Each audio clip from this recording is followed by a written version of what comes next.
Uma vez apresentada a função afim, a primeira coisa é olhar para o gráfico. Como é que é o aspecto do gráfico da função afim? É uma reta. Por quê? Por que que o gráfico é uma reta? De que maneira eu posso, aqui falando de uma forma geral, mostrar que 3 pontos, por exemplo, vou chamar P0, P1, P2. Como é que eu posso mostrar que 3 pontos estejam alinhados, sejam colineares, não é? Pois é, a gente pode fazer isso de algumas formas simples. Vamos imaginar que no meu desenho sempre o P1 esteja entre P0 e P2. Se você já tem a ferramenta de calcular a distância entre 2 pontos, né, no plano cartesiano, coisa que é muito simples porque só depende do teorema de Pitágoras, não é? Então, ser colinear significa que a distância de P0 a P2 é igual à soma das distâncias de P0 a P1 e P1 a P2. Então, se dados 3 pontos, x1, y1, x0, y0, x1, y1, x2, y2, com a condição, não é, que P1 esteja entre P0 e P2, quer dizer, com x0 menor que x1, menor que x2, demonstrando esta igualdade, eu estarei realmente me convencendo, estarei convencendo aos alunos também, que esses pontos são colineares. Então, se os pontos, né, forem do gráfico dessa função, eu terei demonstrado que o gráfico da função afim é uma reta. Isso está feito no livro.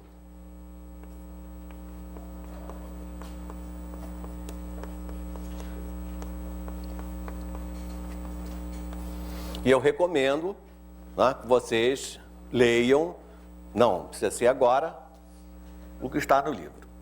Uma outra forma de mostrar a mesma coisa seria, dada uma reta Z qualquer, não coincidente, passando por P0, mas não por P1 ou P2, uma forma alternativa é você mostrar que o ângulo Z P0, P1, ZP0, P1, é o mesmo ângulo Z P0, P2.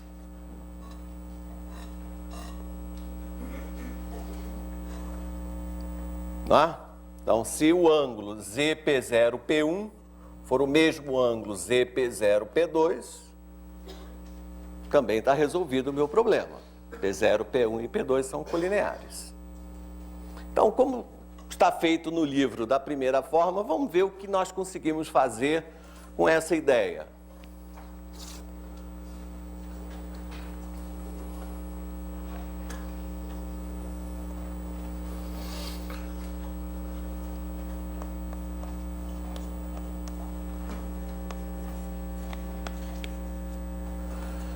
Vamos, então, escolher um ponto P0 que esteja no gráfico dessa função e, por comodidade, eu vou escolher um ponto muito importante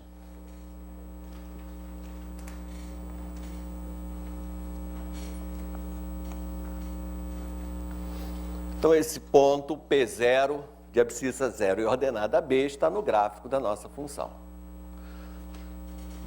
Um ponto P1, x1 y1, se está no gráfico dessa função, então y é ax1 mais b.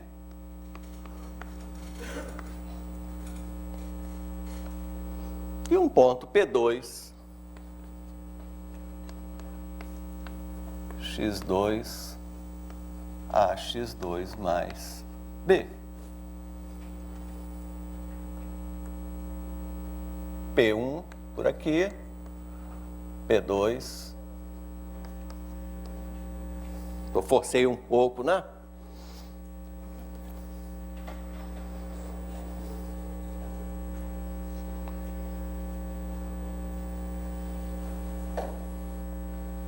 E vamos imaginar a minha retinha Z horizontal passando por P0.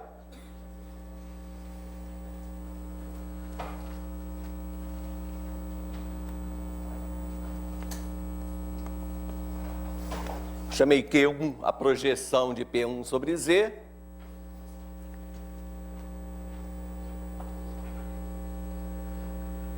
P2, a projeção de Q2, a projeção de P2 sobre Z. E eu vou tentar, então, mostrar esse fato, não é? Que o ângulo, vou escrever agora, né? Q1, P0, P1 é o mesmo ângulo Q2, P0, P2. Ora, se esses ângulos forem iguais, como os triângulos Q1, P0, P1 e Q2, P0, P2 serão semelhantes. E vice-versa, né? Se os triângulos Q1, P0, P1 e Q2, P0, P2 são semelhantes, então aqueles ângulos são iguais.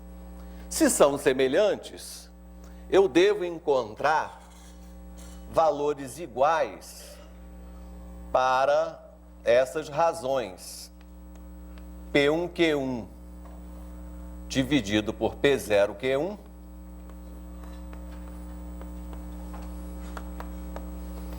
isso vai dar um certo valor, né? E a outra razão, P2, Q2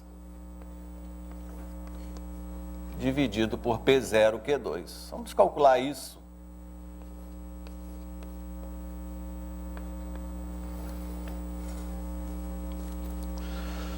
A primeira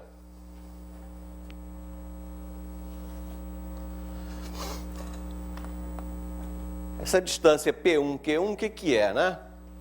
É a diferença entre o y de P1 e o y de P0, que é B. Então, vai ser a diferença AX1 mais B menos B. E essa medida desse cateto horizontal, né, que vai de P0 a Q1, o que é? É o x de Q1 menos o x de P0. Então, isso daí é o que é? É x1 menos 0. Qual é o resultado disso? Dá. Isso já é uma coisa surpreendente, porque o resultado, então, nem depende do P1. Vai dar igual para todos os pontos que estiverem no gráfico dessa função. Não é? Eu até nem precisaria fazer outro. Eu já descobri, eu obtive um resultado que é independente do ponto escolhido sobre o gráfico dessa função. O outro é idêntico.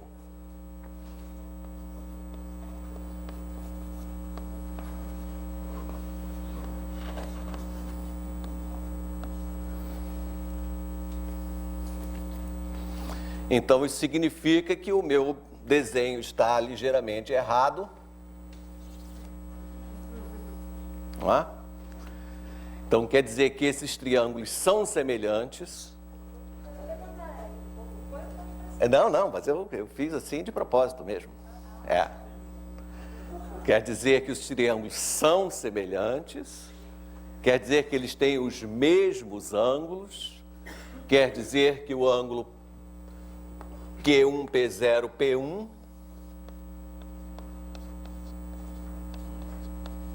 é o mesmo ângulo Q2, P0, P2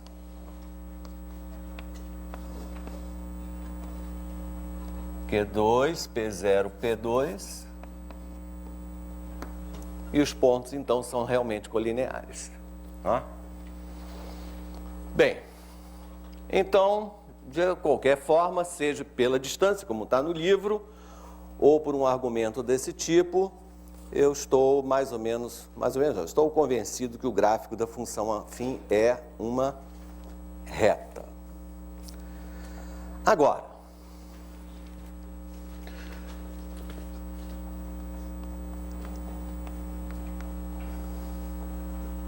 os coeficientes A e B são da maior importância. Não é? B eu já sei exatamente o que é. B é o f de 0.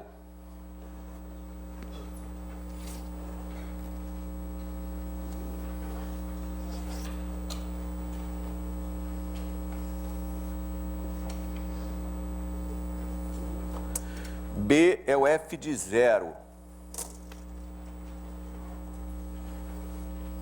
Então, está aqui o gráfico.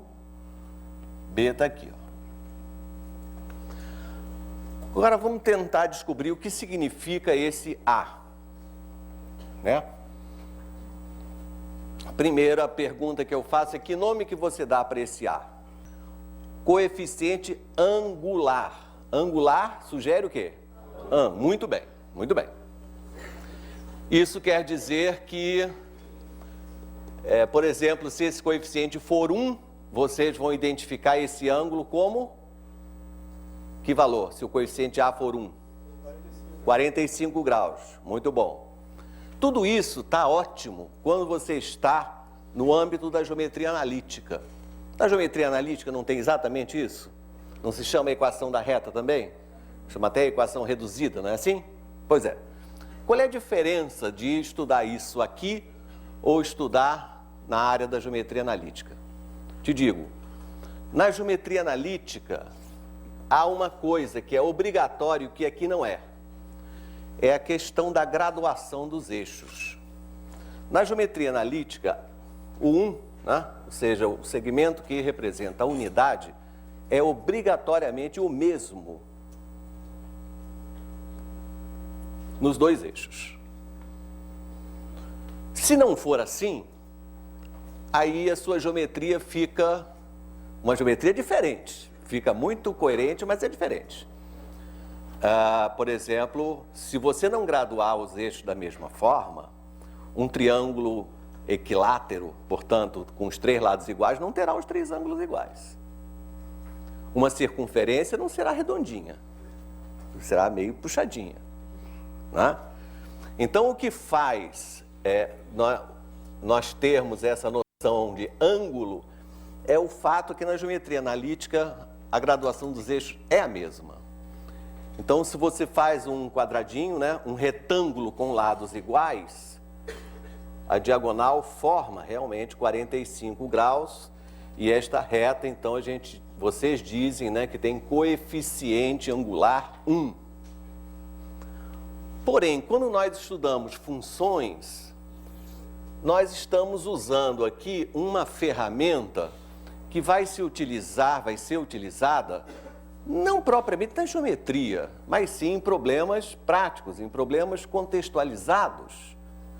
Então, eu posso ter perfeitamente um problema em que eu tenho uma caixa d'água e que ela já tem uma certa quantidade de água e eu abro uma torneira com vazão constante e continuo a encher a minha caixa d'água.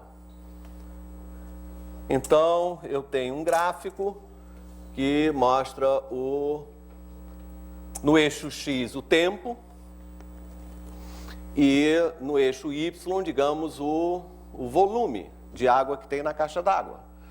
Isso quer dizer que, né, com o tempo vai passando, o volume d'água vai aumentando, aí alguém dentro da casa foi tomar banho e aí durante um certo período o volume aumentou, mas aumentou pouco. Depois a pessoa terminou o banho e o nível voltou. Enfim, eu vou usar funções afins em diversas situações da vida real. Ora, se eu estou examinando, estou marcando tempos nesse eixo e volumes nesse eixo, tem sentido você fazer a graduação com a mesma unidade? Possivelmente não, né? Porque, de repente, 1 hora ocorre aqui, estou fazendo o tempo em horas, né? Estou fazendo um volume em litros. Então, aqui já é, por exemplo, 200 litros. Então, quer dizer, o 1 do eixo Y é um negócio minúsculo. Portanto, num exercício, num problema que visualiza uma função dessa maneira, não tem sentido falar em ângulo, né? Porque ângulo aqui não quer dizer nada, certo? Então, por isso, nós, quando estamos falando na função afim, nós procuramos evitar o termo coeficiente angular, que vocês têm todo o direito de falar na geometria analítica. Nós falamos, e esse A, ele pode ser chamado de inclinação dessa reta, que é um termo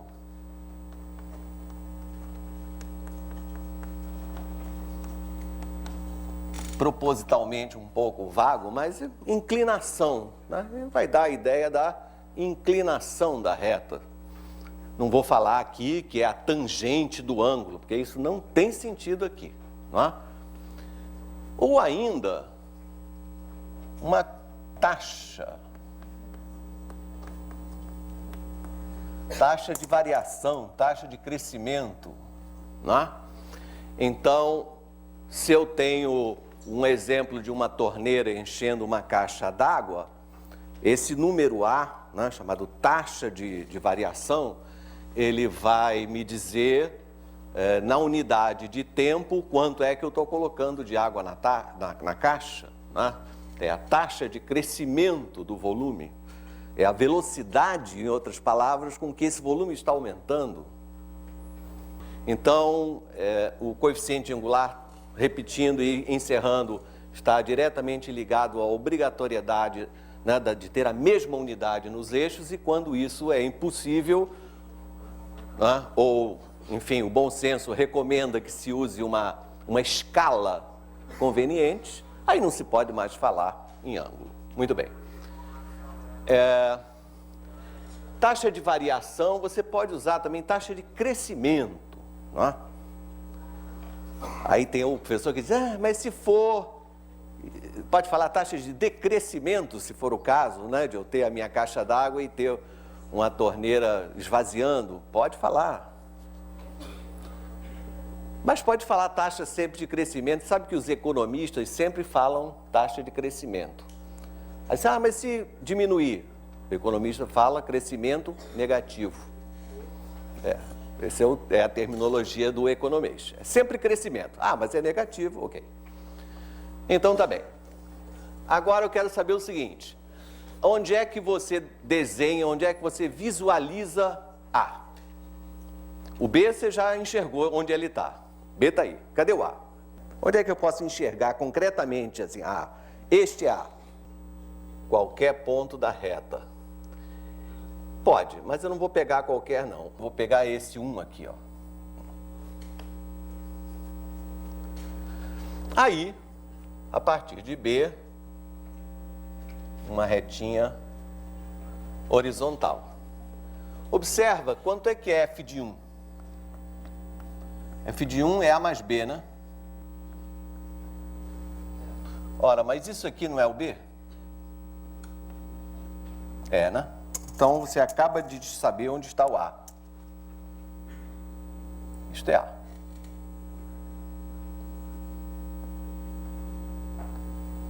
Pronto.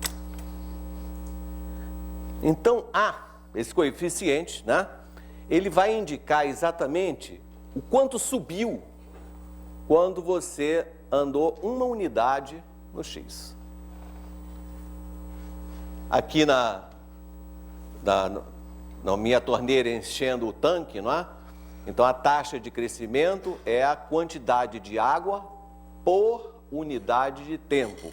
Litros por hora. Ou seja, no período de 1 hora, quanto é que o nível se elevou.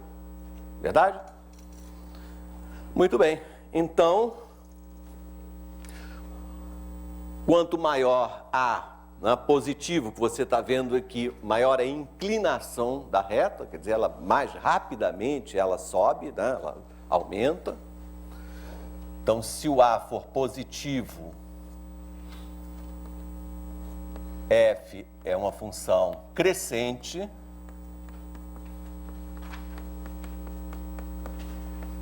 Sabe o que é função crescente, não é? Como é que se explica isso direitinho? Se x2 for maior que x1, f de x2 maior que f de x1. O que acontece se o A for zero? F fica estável, não fica constante.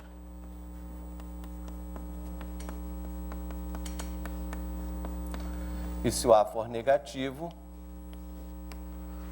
f é decrescente.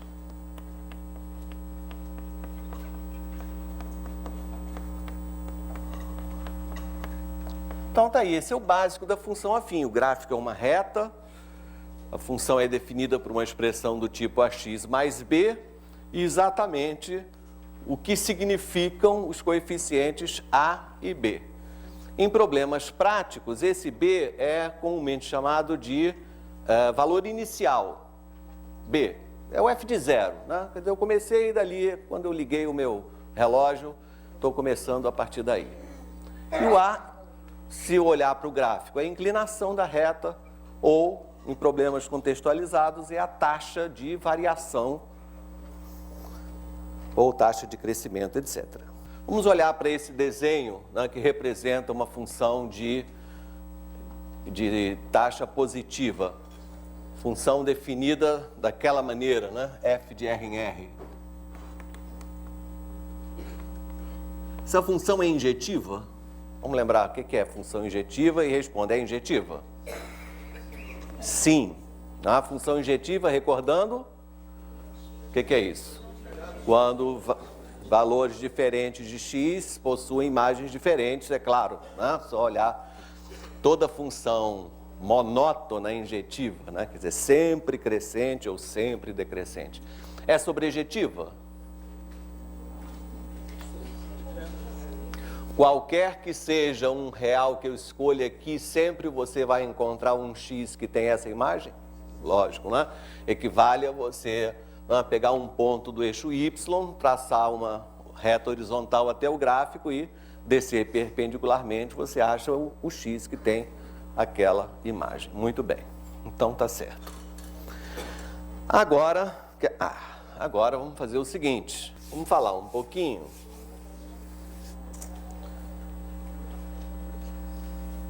da função linear.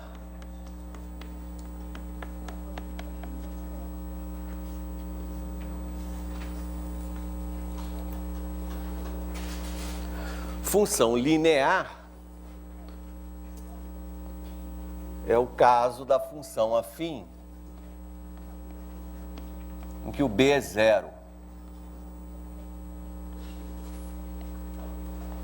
Portanto, o gráfico, né, de uma função linear é uma reta passando na origem. O a, mesma coisa, tem o mesmo significado. E a função linear é um modelo para os problemas que envolvem uma palavra importantíssima chamada proporcionalidade.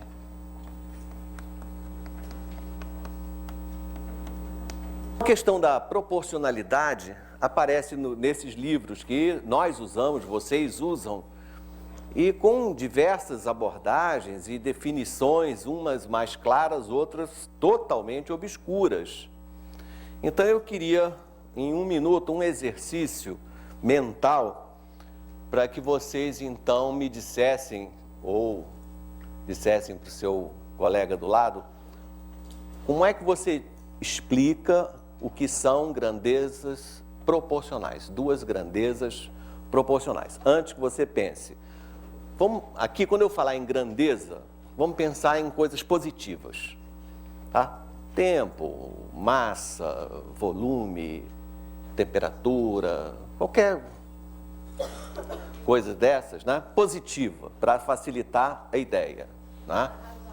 Então, como é que você explica para o seu aluno? Olha, X e Y nesse caso são proporcionais. O que é isso?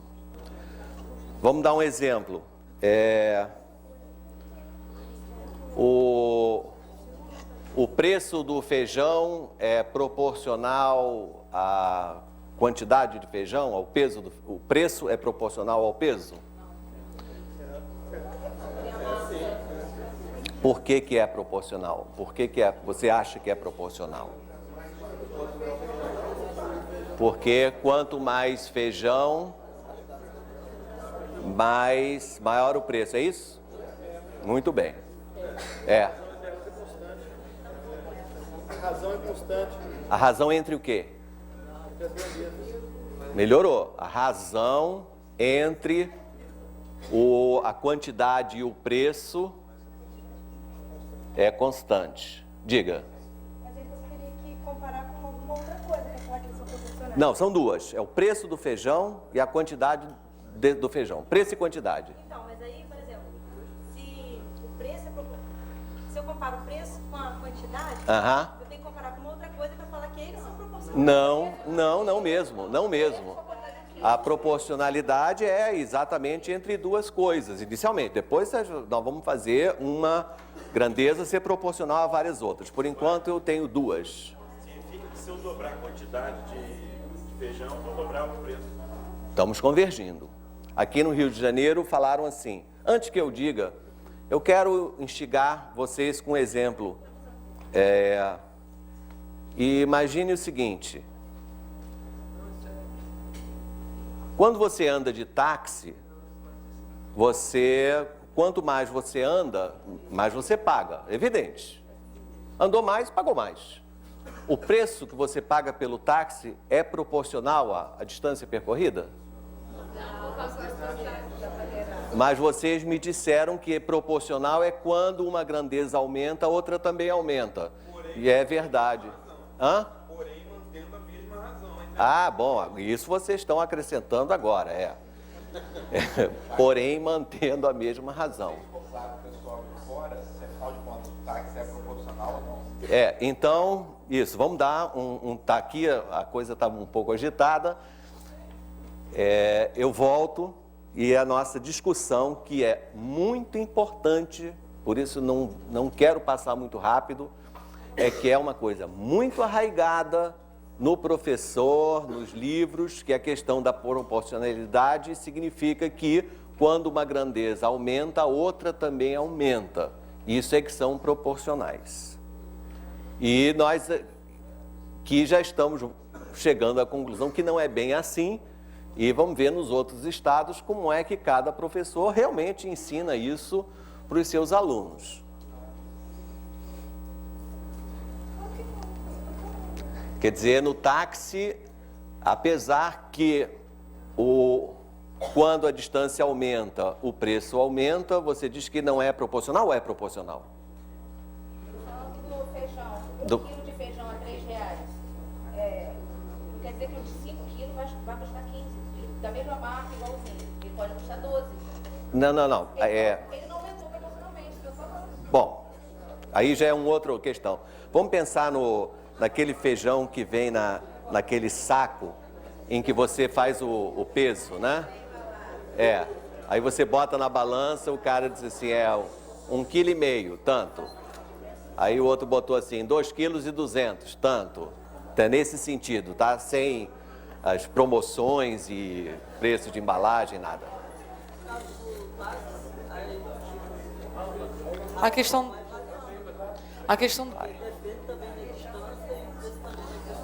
do táxi é que o táxi já tem um começo, já tem uma taxa. Ela não é linear, porque o táxi já começa com preço. Foi ótima essa interferência. O táxi não é linear porque tem a bandeirada. Pois é, então no táxi não vale essa história que vocês estão falando da razão ser constante, não é? Da mesma maneira, na minha caixa d'água, se ela já contém uma certa quantidade de água e eu ligo a torneira para aumentar o volume, é verdade que quanto maior o tempo que passa, mais volume eu tenho lá dentro. Mas também não é proporcional, porque já tinha um V0, né? Já tinha um volume inicial. Pois é, aí eu já recebi respostas. Aqui eu não ouvi, mas certamente alguém deve ter pensado em explicar da seguinte maneira: duas grandezas x e y são proporcionais quando elas estão ligadas por uma equação do tipo y igual a k vezes x, onde esse k é uma constante. Tá certo isso? Duas grandezas x e y são proporcionais quando elas estão ligadas através de uma equação desse tipo, onde a letra k representa uma constante. Isso está certo, isso é a mesma coisa que dizer que a razão, né, entre elas é constante, então está perfeito. Só que essa fórmula, nem sempre ela é visível no problema que eu tenho em questão. Vamos dar um exemplo disso, geométrico. Eu tenho aqui duas semirretas, OX e OY, e uma reta qualquer aqui.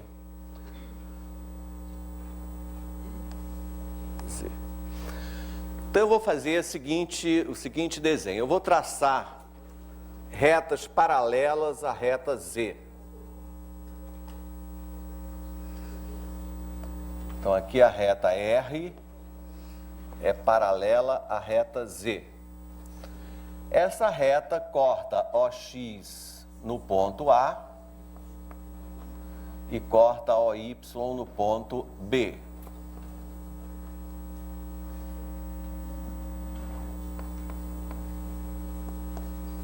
Seja X a medida de OA e Y a medida de OB. Pergunto.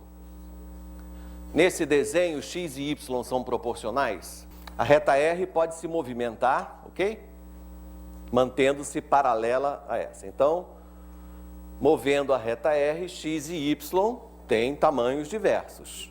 É verdade que quando x aumenta, y também aumenta. A pergunta é mais sutil. É se x e y nesse desenho se são proporcionais.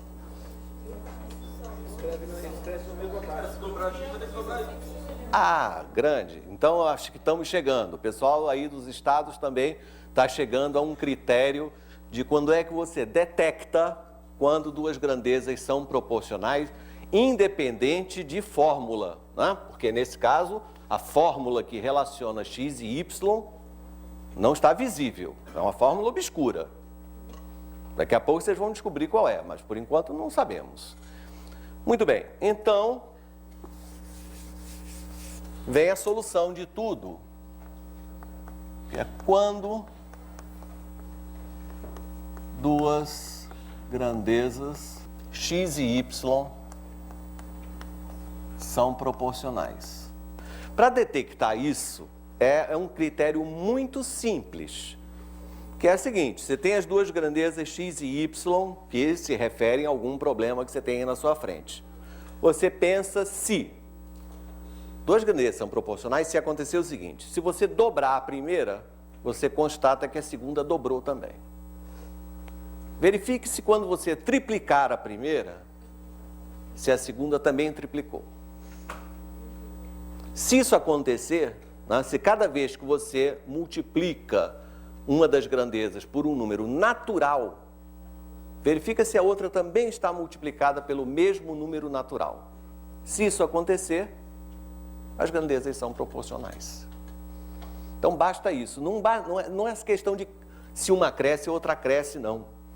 É questão de verificar que se uma for multiplicada por um número natural, a outra também deve aparecer multiplicada pelo mesmo número natural. Então, esse teste é infalível. É isso exatamente o que caracteriza figuras proporcionais, grandezas proporcionais. Então, no exemplo do táxi, claro que você detecta logo que não é proporcional, as grandezas não são proporcionais, porque o fato de você dobrar a distância percorrida absolutamente não vai ser o dobro do preço, porque a bandeirada já destruiu essa questão toda. Não é?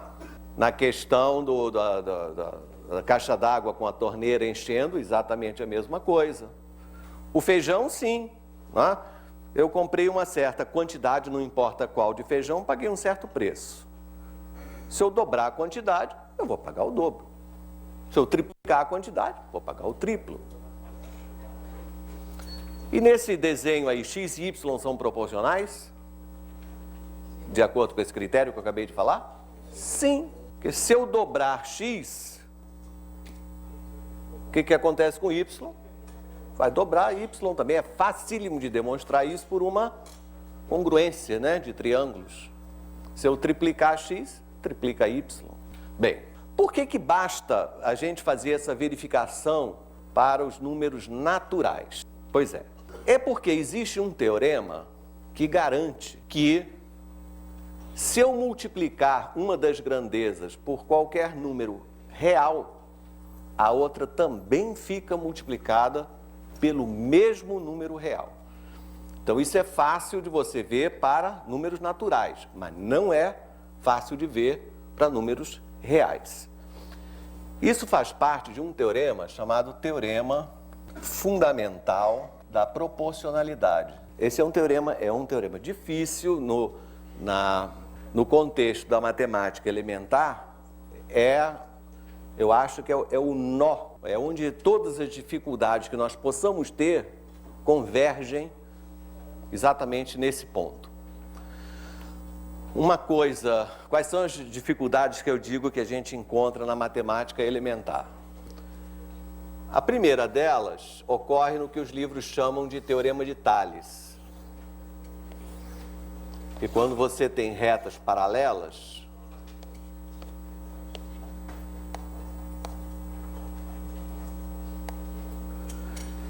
é provar que a razão A sobre A' é a mesma razão B sobre B'. Quando A e B são comensuráveis, já ouviram falar nessa palavra por um acaso? Comensurável? Pois é. Então, quando A e B são comensuráveis, a demonstração é uma moleza, porque eu consigo achar um submúltiplo de A que cabe um número inteiro de vezes em B. Aí traçando paralelas, a quantidade de pedacinhos que eu tiver em A é a mesma quantidade de pedacinhos diferentes entre si, que eu terei em A'. A quantidade de pedacinhos que cabem dentro de B vai ser igual do outro lado à quantidade dos pedacinhos de tamanhos diferentes em B', e essa razão é imediata. Porém, quando A e B não são comensuráveis, esse argumento não pode ser utilizado. Isso ainda vale, mas a explicação não é fácil de dar para os alunos digamos, da 8ª série. Então, no âmbito da 8ª série, o teorema de Tales pode ser e deve ser explicado no caso em que A e B são comensuráveis. Quanto ao caso geral, aí se diz honestamente, olha, isso fica um pouco para mais tarde, né? Outro tipo de dificuldade que a gente encontra na matemática elementar é a área do quadrado. Por que a área do quadrado é A ao quadrado? É uma coisa muito difícil. Porque se um quadrado tem lado 2, que a área dele é 4, é óbvio. Mas absolutamente não é claro por que quando o lado do quadrado for raiz cúbica de 2, por que a área dele é raiz cúbica de 4? Isso é verdade. mas a explicação não é fácil. Então, esses problemas sérios essas dificuldades que de vez em quando a gente encontra na matemática elementar, vou dizer até que todas elas, essas dificuldades, elas estão ligadas a esse teorema aqui. Resolvendo uma vez, tendo demonstrado isso aqui, aí tudo que vem depois é moleza.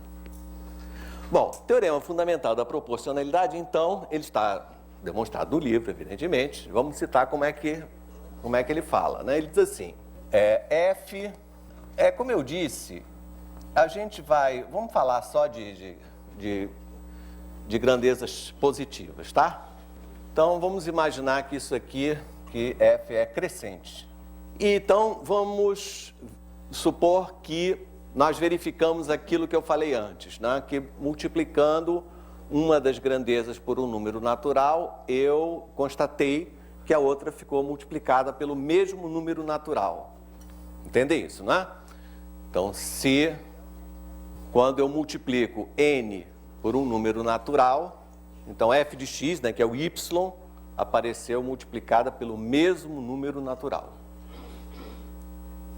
Então, esse teorema diz que se eu multiplicar x por um número real qualquer, está tudo real positivo aqui.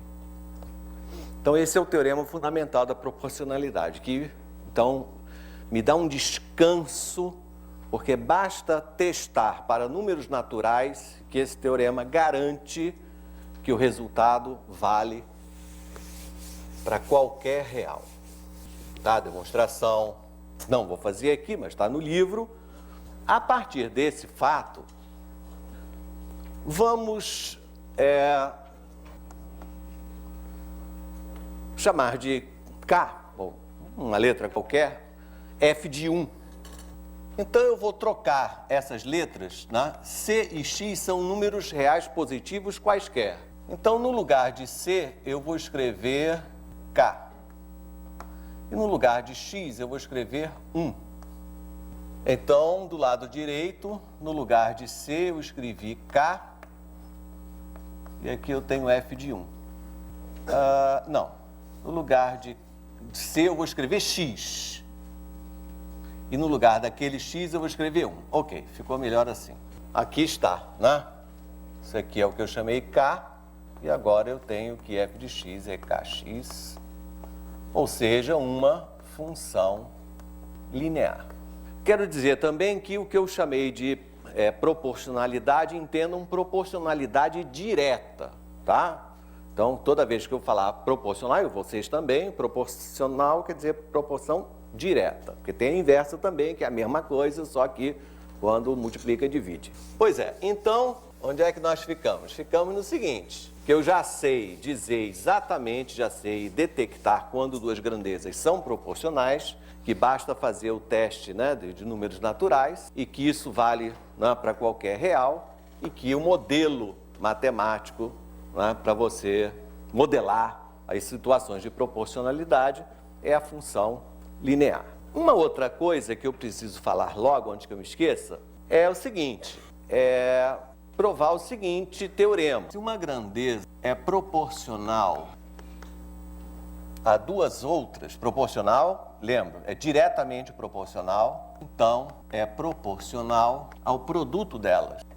Por exemplo, a torneira que enche a minha caixa d'água. Eu posso imaginar o seguinte, que a quantidade de água que ela coloca lá dentro é proporcional ao tempo em que eu deixo a torneira ligada. Mas também essa quantidade de água que vai entrar dentro da minha caixa d'água é proporcional à vazão da torneira. Ou seja, se eu abrir um pouquinho, cai pouco. Se eu abrir muito, cai muito.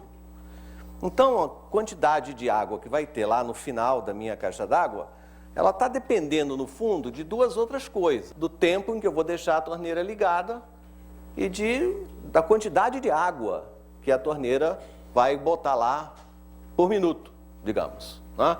Então, há diversas situações que uma grandeza é proporcional a duas outras grandezas independentes. E esse teorema, isso aqui é um teorema, diz que é proporcional ao produto delas. Por quê? Por quê, né?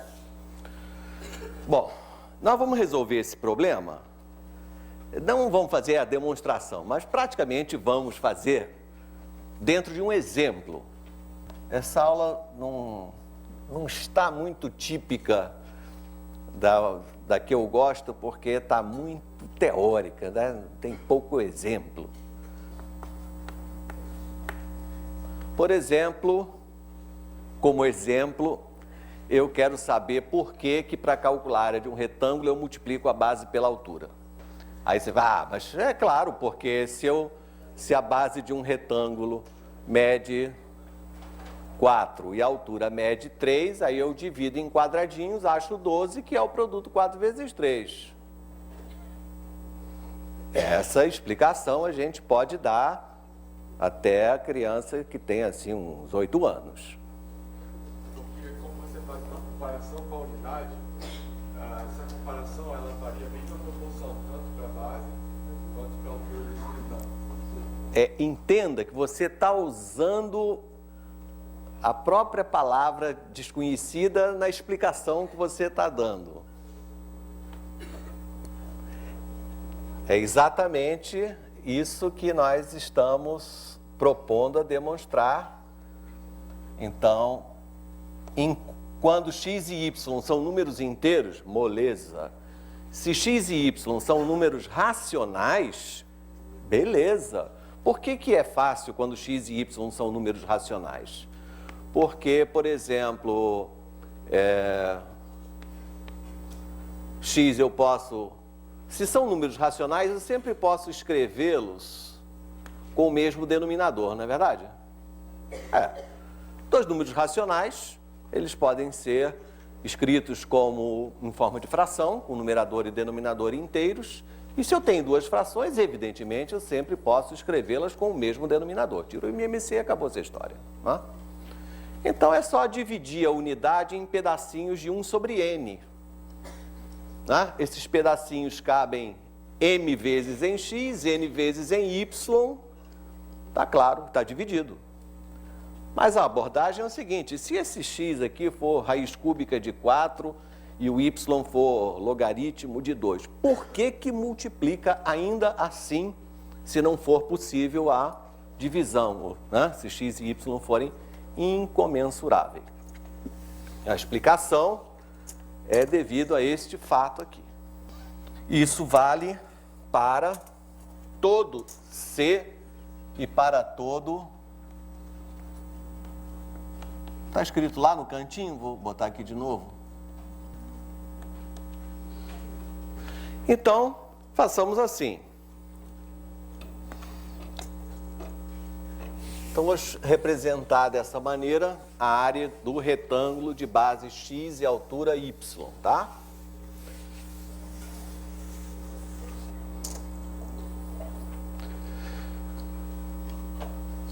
Eu vou fazer duas perguntas. Fiz duas perguntas e eu peço que vocês respondam.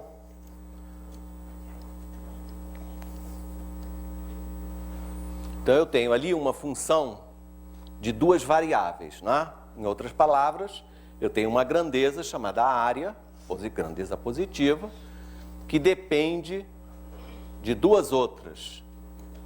E eu quero saber se essas duas outras grandezas x e y, como se comportam. Quero saber primeiro se a área é proporcional à base do retângulo. Quando eu falo isso, é para imaginar que o y é constante, que a altura é constante. Né? Então, área e x, se são grandezas proporcionais, quero saber se a e y são também grandezas proporcionais. Qual é a resposta? Para as duas? Sim, para as duas. Como é que eu tenho certeza que eu acertei? Pelo seguinte,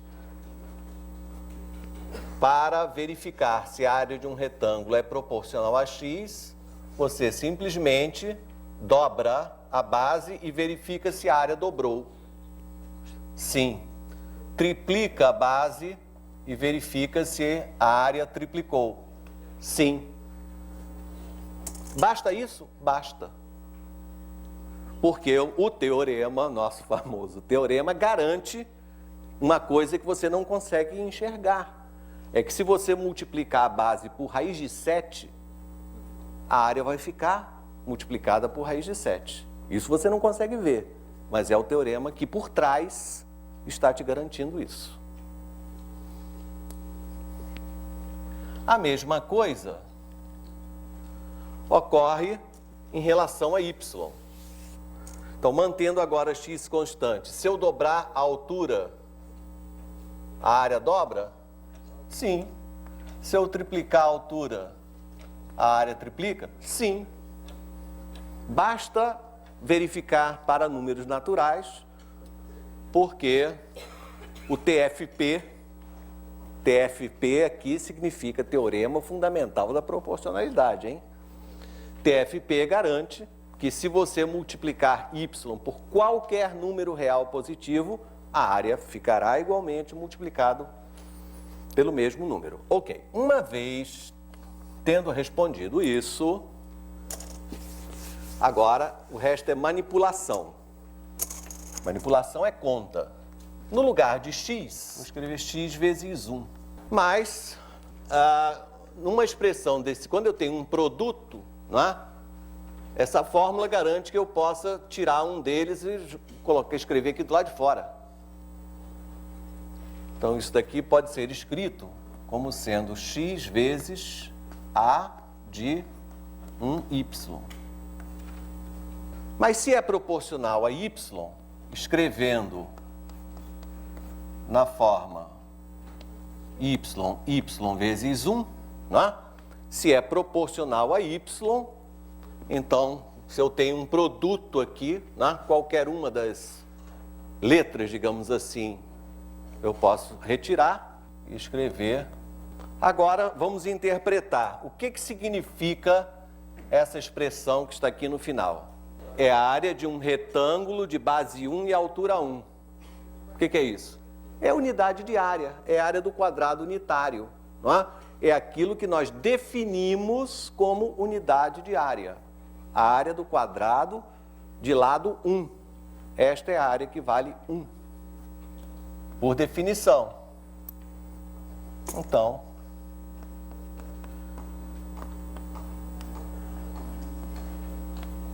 a área de um retângulo é realmente o produto da base pela altura, quaisquer que sejam as medidas comensuráveis ou não da base e da altura.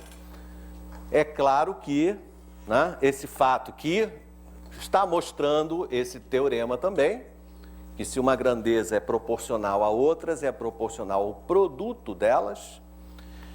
Isso é que vai permitir a gente resolver os problemas que, claro, vocês vão fazer, é inevitável, né? Tantos trabalhadores durante tanto tempo constroem tantos quilômetros de uma estrada em tantos dias. Lembra desse negócio infernal? Pois é, há duas maneiras de fazer isso. Ou entendendo o que está fazendo, ou simplesmente chutando loucamente que o aluno vai decorar sem entender coisa nenhuma, né? Então, pelo menos vocês devem fazer, e vão nos mostrar aqui, mas tendo por trás, né, por que essas coisas estão sendo feitas.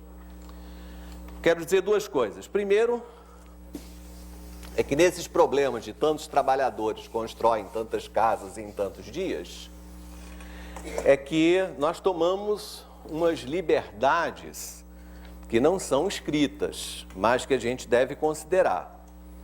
Primeiro, que todos os trabalhadores têm a mesma capacidade de trabalho, que têm o mesmo tipo de produção. E, no caso, quando envolve tempo, há limites em que o bom senso tem que prevalecer. Se 10 trabalhadores constroem 2 casas por mês, 10 trabalhadores, 2 casas por mês. É claro que se eu botar 20 trabalhadores para fazer as mesmas 2 casas, eu vou ter um tempo a metade. É razoável. Mas se eu botar 400 mil trabalhadores, eu não posso esperar que eles construam em 1 segundo.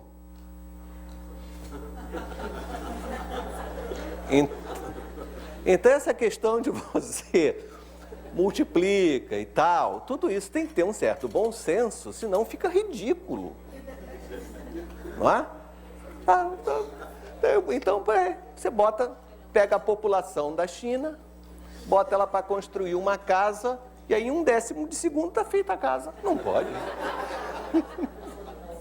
Não é? Então, esses problemas são bons, é inevitável, já eram feitos há centenas, há milhares de anos, continuam a ser feitos hoje, vão ser feitos no futuro, mas tem que ter um bom senso na hora de resolver. Segunda coisa é que tudo que eu falei tem a proporcionalidade inversa. A proporcionalidade inversa é a repetição de tudo que eu falei na última meia hora, só que quando você multiplica uma das grandezas por um número natural, a outra fica dividida pelo mesmo número natural. Não basta dizer que quando uma cresce, a outra decresce. Não é isso. É quando uma for multiplicada, a outra fica dividida. Então, para fazer o teste, quando você multiplica o x, né, por um número natural, você constata que o f de x aparece dividido pelo mesmo número natural. Aí vem o teorema fundamental da proporcionalidade, que diz que isso pode ser escrito para qualquer, no lugar de n, pode botar qualquer número real. E o modelo, né, esse modelo aqui, para proporcionalidade inversa, a função que vai ser utilizada é essa. Então, na proporcionalidade direta, constante de proporcionalidade vezes a nossa grandeza, e na proporcionalidade inversa, dividido por. Nos exercícios, nós vamos ter, por exemplo, meio minuto. Vocês se lembram como é que é a lei da gravitação universal? Lembra desse negócio da física? Lei da gravitação universal? Diz assim, matéria atrai matéria, quer dizer, uma força, né? Diz assim, na razão direta, na proporcionalidade direta das massas e na proporcionalidade inversa do quadrado das distâncias. Matéria atrai matéria na razão direta das massas e na razão inversa do quadrado das distâncias. Como é que essa frase, né, que foi proferida há 400 anos atrás, como é que ela é entendida, não só naquela época, quanto hoje? Então, a lei da gravitação diz assim, matéria atrai matéria, então, quer dizer, a força de atração é uma coisa que depende de 3 ingredientes. 2 massas das coisas e a distância entre elas. Então, é diretamente proporcional a uma das massas. Bom, então há uma constante de proporcionalidade. É proporcional a uma das massas, é proporcional a outra massa, então é proporcional ao produto. Por aqui, isso aí. E é inversamente proporcional ao quadrado da distância. Isso. Então essa é a fórmula que rege a gravitação do nosso universo. Em palavras, matéria atrai matéria na razão direta das massas e na razão inversa do quadrado das distâncias. Então, é exatamente isso que é a fórmula correspondente. Uma constante, chamada constante de proporcionalidade, diretamente proporcional às massas, então, proporcional ao produto, e inversamente proporcional, não à distância, mas sim ao quadrado da distância.